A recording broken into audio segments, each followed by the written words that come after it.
A portion of this video is sponsored by Silkland with their quality display cables for your laptop, PC, games console, and more. More from them later on in the video. The Samsung Galaxy Book5 360.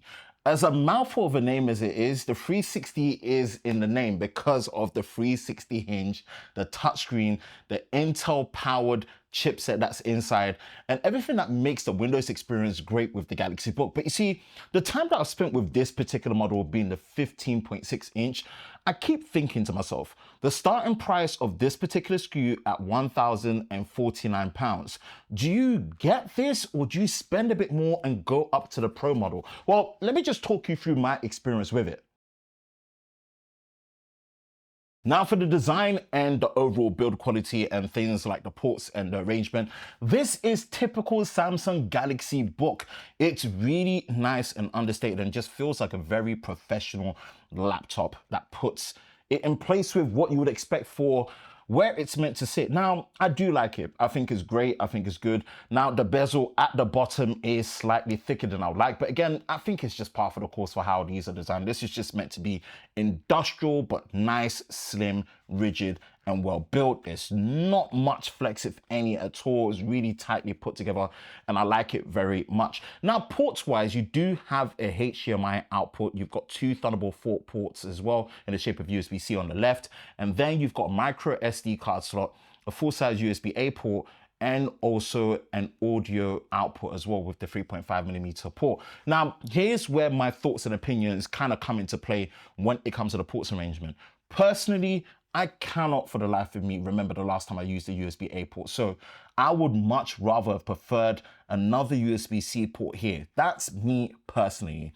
When it comes to the micro SD card, again, for a laptop of this physical size, I would have much preferred it to be a full-size SD card slot. Why? Because it's much easier to adapt a micro SD card to a full-size SD card slot. It's not easy to do it the other way around. So if you're actually wanting to put a full-size SD into this laptop, you still need a dongle or an adapter, which is just not something I'm really that in favor of. So in terms of the ports arrangement, this is kind of where I have my thoughts and opinions. But overall, the 360 hinge works really well.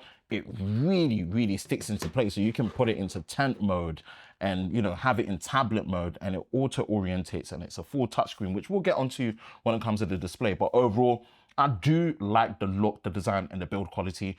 Just my overall feedback on things like, you know, the ports to consider. If you're looking for the highest quality display cables for your laptop, PC, games console, and more, then look no further than Silkland. Silkland offers a wide range of display cables that fit the devices and display you need connecting to, from DisplayPort, Thunderbolt, USB-C, and HDMI. For example, their HDMI to HDMI cable offers 2.1 certification for superior performance, 120, 144Hz high refresh rate support for gaming, all thanks to the maximum 48 gigabits per second bandwidth. Silkland uses their exclusive eBraid technology for enhanced durability and flexibility. Plus, you also have immersive audio support and dynamic HDR experience. Check the link in the description below for where you can get your high quality display cables from Silkland, and thank you to Silkland for sponsoring a portion of this video. Front and center is the display experience, and this is signature and trademark Samsung. And what do I basically mean by that? It's 15.6 inches, it's using AMOLED technology, which we love to see compared to IPS LCD. And also when it comes to things like touchscreen, that's the benefit of the 360. Now I believe this does support the S Pen as well. It didn't come in a box with my review unit, but I believe this does support S Pen, but it is a full touchscreen experience, which we love to see. This is the advantage that you get with Windows, and Samsung are tapping into that. The only thing to really consider is two things. This is the resolution. It is 1080p, and 1080p on a screen size like this might leave you a bit wanting. And then also is the refresh rate. It's not the end of the world. It's 60 Hertz. There isn't a 90 or 120 Hertz or 144 Hertz option. So that's just something that you have to take into consideration when it comes to the display. So overall, it's bright. It's nice and color accurate. I think it will be great for doing things like graphic designs, and I don't think it's going to bother people too much that it isn't 120 Hertz and it's just 1080p. But it's one of those considerations where if it's something that you value, then you might want to step up to the Pro. But if not, honestly, the display experience here is really good. The keyboard and trackpad mouse experience. Now, what is great is that Samsung are utilizing the full canvas experience of a 15.6-inch display laptop. And why is that? There's a full number keypad, which is going to be really important for those that value number inputs without having to use the top row. So that's great in that sense.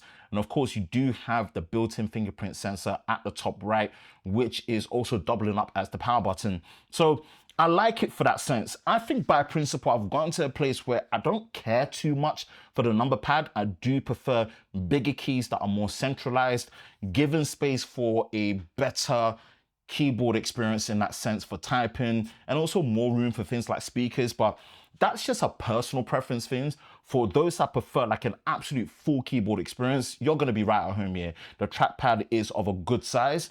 Some might prefer it to be bigger and more centralized, because I noticed that Samsung still does it off center, but they base it where the space bar is for it to be centralized in that sense. But again, me personally, I wouldn't want the number pad. I'd want the full keyboard experience with the trackpad in the center, much larger, where it just feels more visually pleasing as well. But overall, the keyboard experience has great travel, great accuracy, didn't have a problem getting used to it a sense, but yeah, that's the keyboard and trackpad experience. Now for the specs and the performance, what we have here for the Galaxy Book5 360 is powered by Intel's Core Ultra 5 226V, and this is around 2.10 or 2.10 gigahertz in terms of the clock speed. The RAM installed is LPDDR5X, is 16 gigabytes of RAM, and then you've got the Intel Arc 130V GPU, which does have 8 gigabytes of VRAM. Storage on here is 256 gigabytes, but there are higher SKUs that you can go for 512 and 1 terabyte. But the SKU that we have here is the base 256, and that's the price of £1,049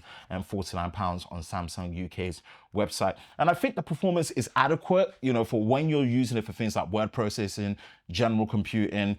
It does hold up well. I wouldn't probably use this too much for intense video editing unless you're editing around 1080p or basic 4K editing. You probably could get away with it when it comes to programs like DaVinci Resolve, Premiere Pro, maybe to a certain extent. But yeah, overall, I think general purpose computing at this price point, with this, it kind of works well enough. Creatively, you can get work done, especially when it comes to more things like photo editing and graphic design. I think that's what's going to suit it more, especially with the touchscreen and the S Pen support.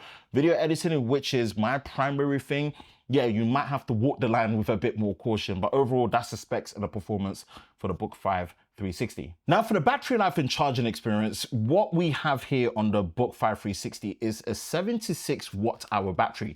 What does come included is a 65 watt super fast charging plug from Samsung, and it does this over USB-C. And this is a great convenience, because if you've got smartphones that have super fast charging like your Galaxy S25 Ultra, it's the same plug that can go backwards compatible with it. So charging wise, you do get fast charging, where I think in a space of half an hour, you're getting about 40 to 50% charge. So it's very convenient in that sense. So that's something that's really good. Battery life, Samsung rates for around 31 hours of general purpose usage for things like video watching and just general computing. But again, battery life is a very great area in terms of your use case and what you're doing. If you're doing something more intensive like video editing, definitely it's going to be less, especially when it's unplugged. So that's something to consider there. But overall, the battery life has been good with this laptop, and it's just nice and convenient to charge over USB-C with the 65 watt plug that comes included. Last but not the least is the software, Windows 11, but this is the Home Edition. So if you do want to get the Pro Edition, you do have to get a key and upgrade it. But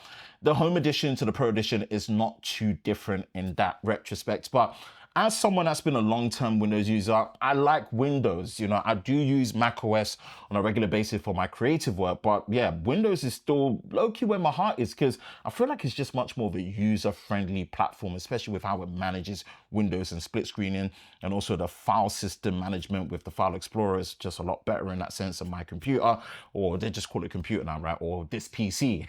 But yeah, it's Windows 11. It's what you've come to know. I know people don't necessarily like Windows 11 in that sense, but I really do. I think it's just a really nice user-friendly system. And with Samsung's software trickery that's integrated, where you can link your phone to it with your Galaxy device and everything that comes with it, it really works well. So Software-wise, you're not going to have a problem. And of course, with the touchscreen and the full touch controls, this is one of the benefits that you get with Windows. Now, my overall thoughts and conclusion at that price point for this SKU, 16 gigabytes of RAM and 256 gigs of storage. What's my thoughts? I think first thing is probably go for higher storage. Nowadays, 256 just feels a bit too scarce, even for a base model. You want at least 512 gigabytes. So take that into consideration for internal storage or external that you want to add to it. But definitely, I think go up the storage SKU if you're still sticking around here. The real question is, do you get this or do you get the Pro? Me personally, I think I might get the Pro because of video editing purposes and the better display experience at the higher refresh rate and resolution and stuff. But overall, I think for general purpose computing and people that really want to get into graphic design work where you need the touchscreen, the S Pen in support, and something that's just much more accessible on a larger canvas, yeah, I think the 360 is pretty much the way to go. But let me know your thoughts in the comment section below. That's it for me, Ben from Lover of Tech. Enjoy videos like this, you know exactly what to do. Hit the like button, hit that subscribe button, hit that notification bell so you're part of Team TLS, the Tech Lover Squad, so you don't miss any future videos on the channel. I hope you're all safe during this time. I will catch you in the next one. Peace.